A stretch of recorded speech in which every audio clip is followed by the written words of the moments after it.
Hey now folks, my name is Nick, this is Board Game Brawl, and today we're taking a look at a game that's going to be very controversial for my channel, I'm sure, and divisive, and that is Cards Against Humanity. And if you're into the board gaming world at all, then this game's reputation precedes it. Now, I actually...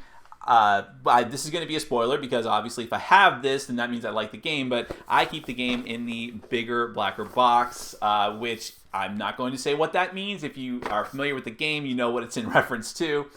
But basically, this game is very divisive among the board gaming community because it's a very dirty game. I have found, I haven't been in the board gaming community that long, just over a year, but I have found that there are many people in this community that are very family oriented.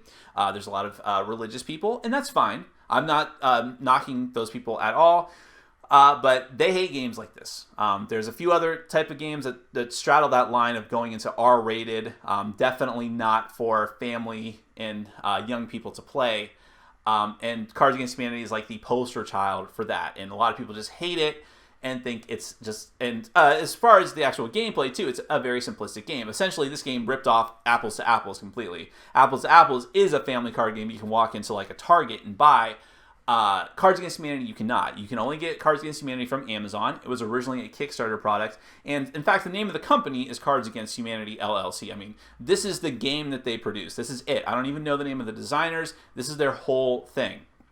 And it's got tons of expansions. The game originally came in a very small box, and all the expansions come in smaller boxes. It's not even worth reviewing the expansions because they're all essentially the same thing, adding more cards into the game. They put out holiday packs. They're in the middle of a holiday promotion now called the 12 Days of Holiday BS.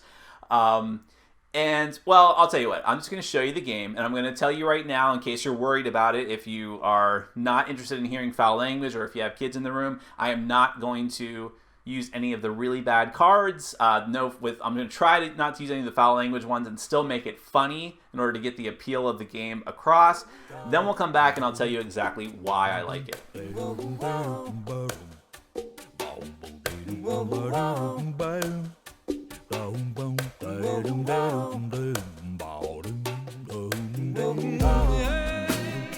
Alright, so I want to stress again that I went to great lengths to make sure there were not any really bad R-rated or X-rated cards in this overview of Cards Against Humanity. Although I would also warn you that if the game is not quite as doesn't seem quite as funny as you've heard that it is, then it's probably because I'm not using those R-rated and X-rated cards. So take it with a grain of salt. Anyways, the actual gameplay of Cards Against Humanity is very, very, very simple. You have two types of cards in the game. You have black cards, which are either questions or fill-in-the-blank statements, and you have white cards, which are words and phrases that you're going to use to fill in the blanks on those black cards or to answer the questions. Everyone at the beginning is going to draw 10 cards from the white deck, and then starting from the first round, each player is going to take turns to decide who goes first, being the judge for the round. The first thing the judge does is draw a black card from the black card deck, and then read that card out loud.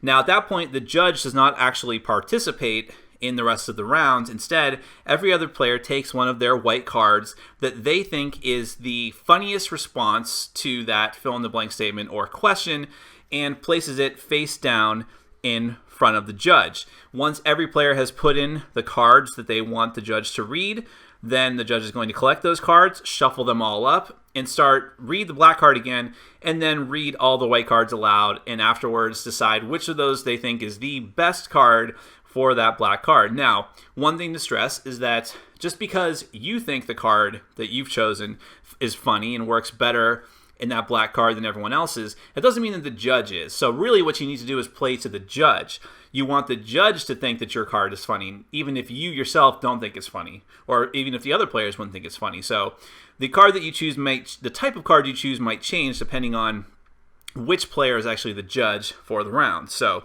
let's actually go ahead and take a look at some of these cards. So for the black cards, just as a few examples, we have cards like, why do I hurt all over? So everyone would try to pick their funniest response to that question.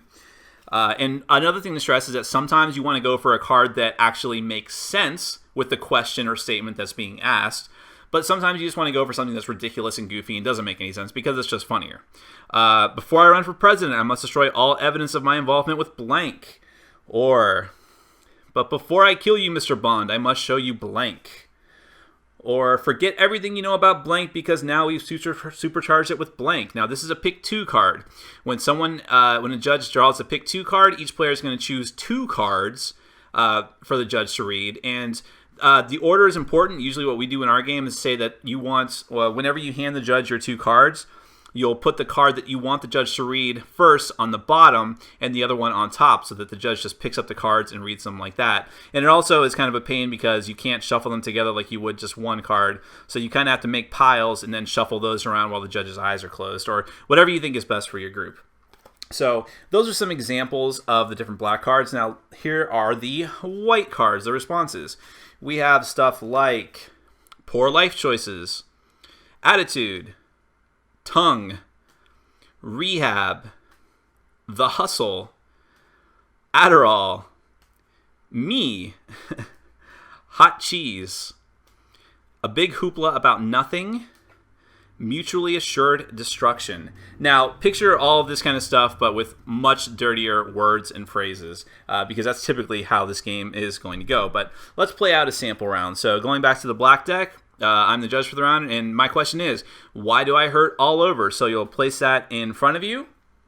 Each player is going to have their hand of cards, and everyone's going to put one in. So let's say I put in that card. Someone else is going to put in another one. Let's say that this is a 4-player game, which is really the minimum amount of players you would want to do for this game. And there we go. Let's just say that those are the 4 games that are from different players. 4 cards. The judge will shuffle up the cards and read them out loud. Why do I hurt all over? Attitude. Why do I hurt all over? Hot cheese. Why do I hurt all over? Tongue. Read into that what you will. And why do I hurt all over? Poor life choices. So as a judge, I have to figure out which one of those I either think is the funniest or that I just like the most for whatever particular reason. And I personally think that tongue is probably the funniest out of those. So at that point, as I said, all of these cards were played and shuffled in secret. No one claims their card as it's read.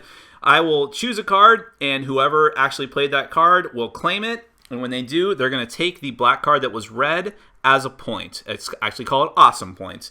And there's really no end points to this game. You're just going to keep playing until you set an arbitrary end point, whether it's 5 points, 10 points, or whatever, or until you just get tired of playing the game, which is usually how it ends. And at that point, whoever has the most awesome points is the winner. And of course, there are different variants that you can play with the game that come with the rule book. You can choose to say that there is no judge and that everyone throws in a card and then everyone votes together on what they think the funniest card is. You can say that everyone has the option of dumping their hand if they don't like the stuff that they have, because you always typically draw it back up to your hand size after you've played a card, but if you don't like your cards, you can just dump your hand.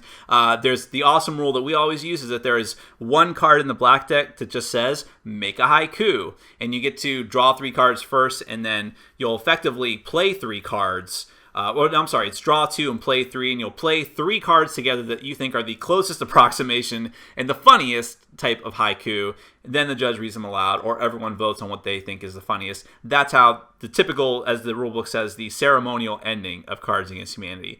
And that's basically the game. Now, there's nothing highbrow about Cards Against Humanity. Now, in my overview of the gameplay, obviously, I use the tame cards, but picture every dirty, nasty word you can think of, every very suggestive phrase and terminology that you can think of. I mean, everything you could possibly think of that would push the boundaries of good taste makes its way into either the base game or all the different expansions. And they've definitely amped it up as the expansions have come out when they realized how much they could just get away with. But honestly, I love it. It's such, I'm honestly to the point where I've got burned down on it because I played it so much, but I'll usually take a break and then play it some more. And I get every expansion as it comes out because I want more and more variety. Although there's so many card combinations that there's always going to be a different game.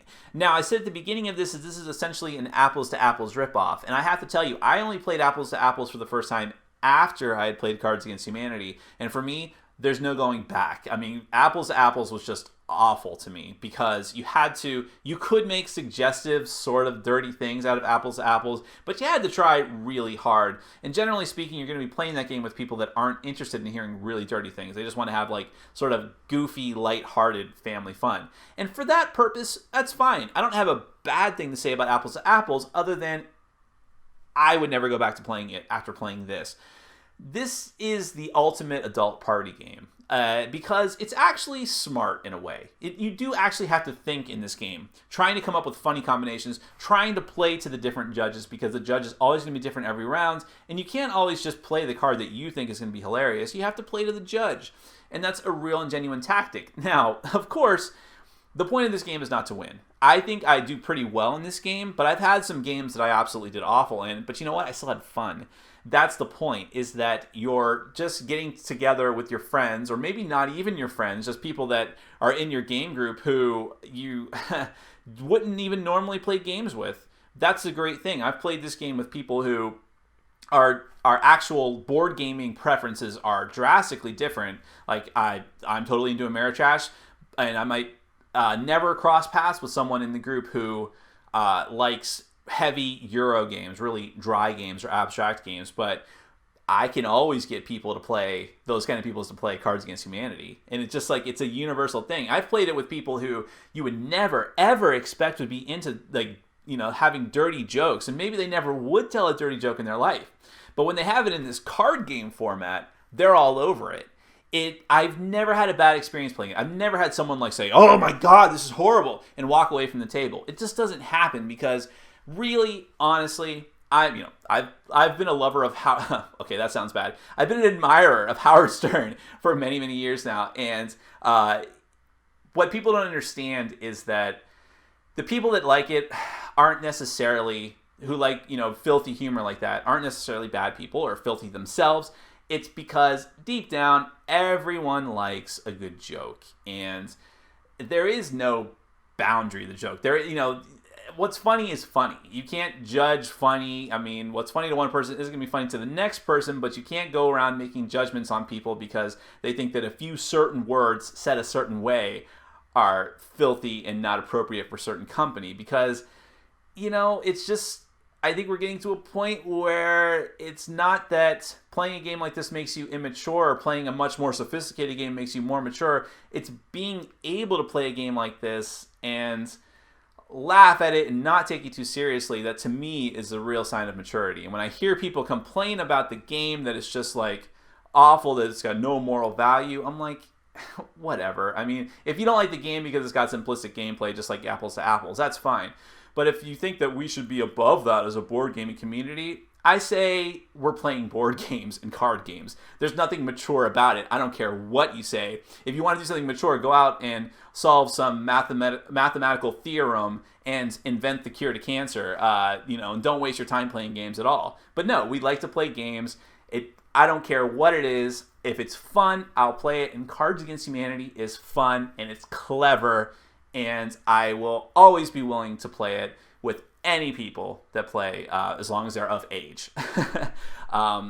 So what can I say? It's not going to be for everybody, but if you've been holding off just because you think that it's like a dumb party game that's just, nothing intuitive about it, I would say give it another look, because it is clever, it is funny, and there's a reason that it is one of the most popular games right now and one of the best sellers on Amazon, of all places. So, my name is Nick. This is Board Game Brawl, reminding you to get out there and game every day and in every way, as filthy as you want it. Take care.